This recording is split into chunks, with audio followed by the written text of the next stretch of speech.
This one, the conversation is going to get a little bit more real. And we do have 2 videos to speak on it. Not pleased after you mess up the first one, Chris. Come on. I didn't. I actually picked the right one when you sabotaged me. 5 minutes later. I did want to ask this. You named it we talked totally about different. the offensive line versus our defensive line. We got our defensive line dominating. That kind of bleeds into like the running back versus our run defense. Does that even need to be a conversation, guys? I get it's Kyron Williams. We saw him in the playoffs. We had like 56 yards. Yeah, we handle good running backs. The Detroit Lions is the matchup where good running backs go to die.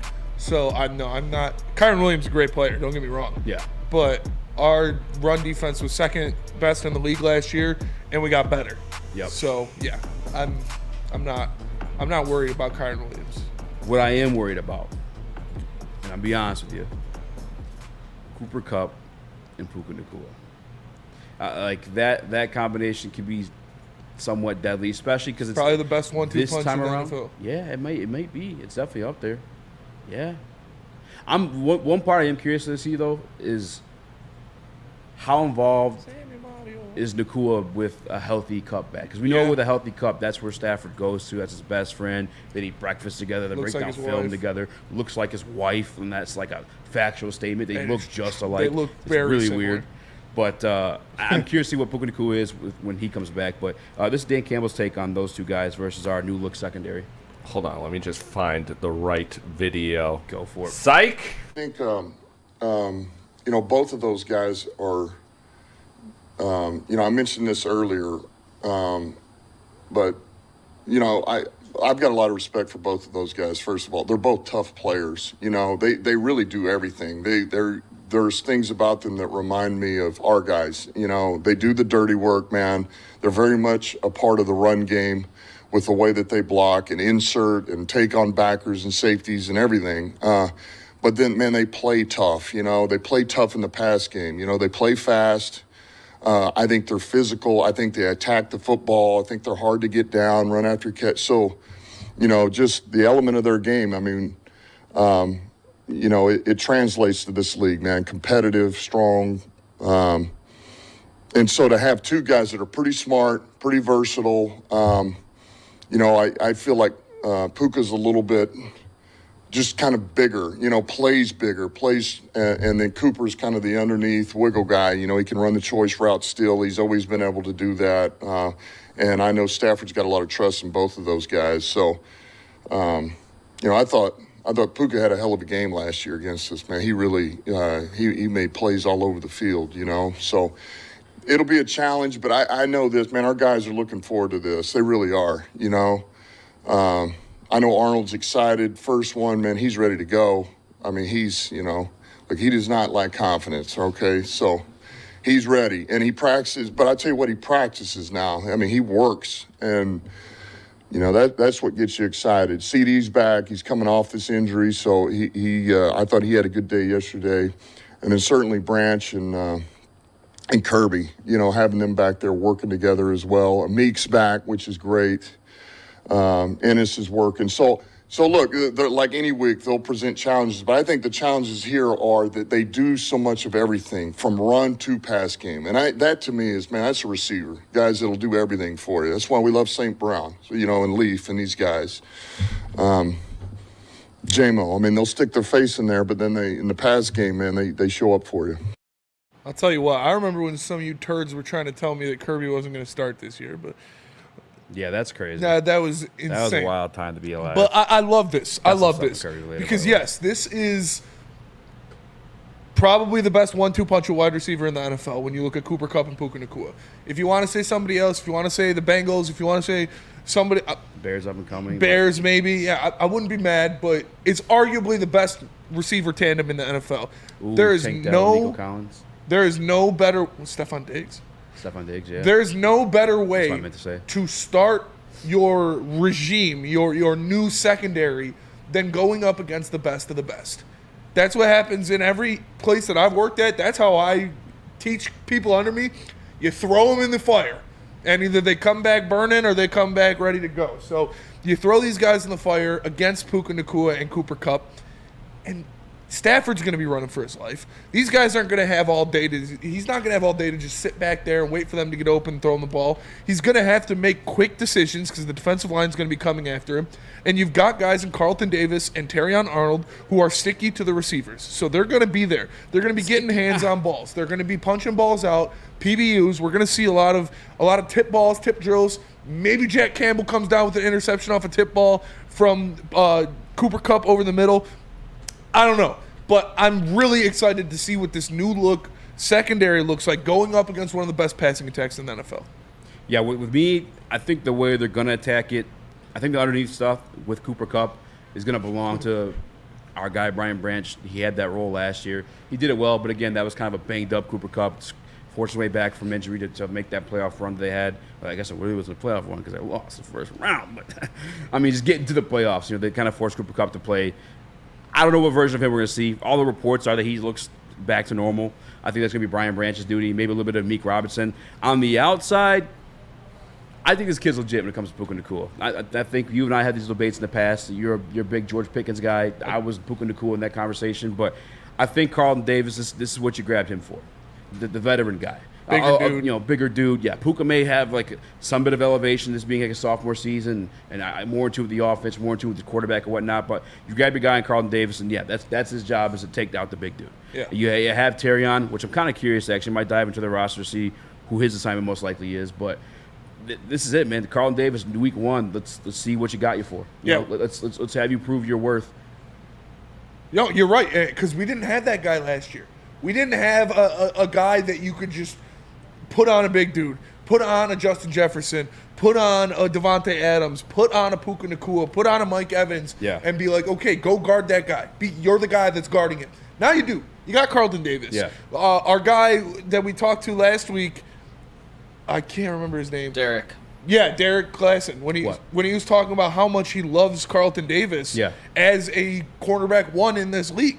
And it's because of that, because he's long, because he's big, he's physical. He's going to go out there and he's not going to let Mike Evans bully him off the line. He's not going to let – speaking of Mike Evans, this is a guy who's going up against Mike Evans every fucking day at practice. Yeah. If you need a good archetype of trying to guard a physical receiver, go guard Mike Evans. He's one of the biggest bullies in the history of the NFL. So, Spinny looking like a Roblox character. Fuck huge, baby. Square head. But I'm excited to see him go out there. I'm excited to see him make some plays. I'm excited to see a piece of the secondary that we just didn't have last year. We were putting Cam Sutton out there against a Mike Evans or a Puka Nacua or one of those guys. So I love it. I'm such a fucking hoe. Nick? I love It it. does kind of look like that. Your boyfriend is a dork. Make love and... Mute his mic. Here you go. Terrion Arnold, so much confidence. I love that Dan Campbell called him out, one of the first players in that press conference. He's going to get burned. These are 2 of the best route runners in the league. God. But he will recover from that. He will get burned at least once in this game. You think about Cooper Kupp, Puka Nacua, 2 of the best route runners in the league. And when he does, Brian Branch has to be there to help out, laying the body over the middle where they don't get up the same again. And I think Brian Branch is calculated the way he hits. He got called on that one against Bijan last year. I expect a loud hit like that in this game from Brian Branch. We know how good he is. Yeah. But a lot of these guys that I want to key in on right here, because of how good that those 2 guys route running is, DJ Reader, Davenport, and Hutch. The size on our defensive line to get their hands up for those short intermediate passes over the middle, that's going to be really key in this game. Knocking down some big passes when they do get the separation on these young cornerbacks. I think that's going to come in clutch. And DJ Reader and Davenport have the size to get their hands up and actually get their hands on some passes. The only part that makes that combination more deadly and a little bit, like, I hate to say it, but scary, and I'm just giving the guy his due credit because he's fucking good. Matthew Stafford. Yes. And this being like his like 3rd year of mastery or 4th year in the mastery of the Sean McVay offense. That's going to be a part of it. But I will say he helped the Detroit Lions a little bit, Spinny, because he gave your boy Kirby Joseph some bulletin board material. He did. Will you play this video? He's a dirty player. Yeah. Is this the one you just sent? Yes, sir. All right. I'll 3 cam it just to be safe. There you go. I was reminded of what I think are actually my favorite moments of yours as a Ram, kind of reflecting on last year's wild card game. And one was the Super Bowl when you kind of go after, I think, Mike Hilton first, but then you end up with Von Bell kind of defending Cooper Kupp. And then again last year when you go up and have a word with Kirby Joseph. And this is kind of like my Chris Farley Saturday Night Live, like Paul McCartney moment. Like, this is not really a question. This is just me saying, like, hey, that was pretty cool. Do you remember that? Those are good skits. But, like, what is that? How does it come out of you? And why does it matter? Yeah, I mean, that's just care for my teammates, you know, and I care so much about what these guys go through. You know, there's sometimes things said about, hey, Matthew, you play through stuff, you're tough, this, that, and the other. And I'm like, you guys don't know the half of it. You know, like I get hit 5-10 times a game maybe. These guys are going through the same thing I'm going through, and they're out there, you know, running routes, getting hit, blocking defensive end. And the deal last year, I just felt like, you know, I don't like it when guys in this, you know, for one reason or another, take shots at guys that I feel like are not the way the game should be played at that moment. And, you know, that was something that had, you know, been on tape, you know, in previous weeks he had done that. And you look back in games past our game, and the same kind of thing is showing up. So I was frustrated for my guy in the moment, and really just protective of the guys that I get, you know, I'm in the huddle with. I care so much about them and want those guys to be, you know, able to finish seasons and do all that kind of stuff. Is it important? I don't know. You know, I just feel like it's the right thing to do, so I just go for it. I understand what John's saying here about wanting to be there for his guys and wanting to, you know, he's a competitor. We know John. He was here for a while. Yeah, John was here for a minute. John is a very competitive quarterback. He goes after guys on the team. We've seen that before. But if I'm Aaron Glenn, I'm going although the Apache on Brian Branch and Kirby Joseph. I'm saying I need 100 Los Angeles Rams scalps. Going full bear juice. Go give me 100 Los Angeles Rams scalps. Shout out to Juice World. Because go out there and just bear juice. Just go out there and rough them up, man. Send these goddamn Nancy's back to LA with their tails between their legs. Show them how the Midwest does it, brother. Yeah, man. Listen. You've been in LA too long, Matthew. You're soft. Ting.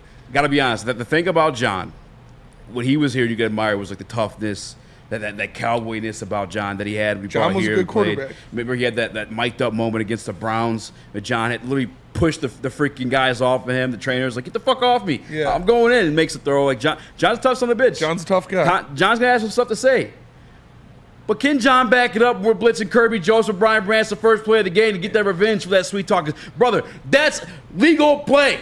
No fines, no suspensions, just some hurt motherfuckers. That's how they want you and blame to the NFL. Yes. Like rightfully so. If you want to make a comment on those plays, blame the NFL, who's no longer allowing these guys to hit up top. They have to aim low. Kirby Joseph's also way smaller than a fucking tight end making that play. He's going to have to come down and hit below the knees. That's just how it is. That's how they learn to tackle. Yeah. That's how they have to tackle nowadays. And John. And listen, John, your head better be on a swivel in that pocket, bud. Because if I'm Aaron Glenn, I'm setting Kirby Joseph right up your dick hole the first fucking play. Having him scream in there from 20 yards out, come flying in, and put you in the dirt, John. So you better be ready. You better be ready. Respect for John, what he did here, but like he switched up, man. He went to LA. He's on Colin Cowherd all of a sudden. He's got veneers. The man got brand new teeth. Yeah. He's doing sleep mattress cut commercials with his wife. Like, what are we doing? Yeah, he's got the This ain't the John you guys fell in love with. This is some LA fancy smancy bullshit version, and I hope Kirby Joseph takes him out. Yes. Not in an injury way. Yeah, not the kind of way. It's just No, I hope Kirby Joseph splatters him on the first play. I hope he does. I hope Aaron Glenn sends Kirby Joseph right up that A gap and puts John in the dirt. Because welcome to Detroit, baby. Like, this ain't your whore John's Detroit Lions. Yeah. This is the brand new Detroit Lions. Amen. We play smash mouth, aggressive, violent football. Get ready for it, John, because we're bringing the pain. Oh, hell yeah. By the way, like, real quick, John, this is the same guy I played with, and then, by due respect, because this guy's a legend himself, but like Aaron Donald, who whipped off helmets and swung them at other players. Yeah, and his own teammates at times, too. Stomps on people. Yeah, like, John, what are we doing? Jesus, John. Come on, man.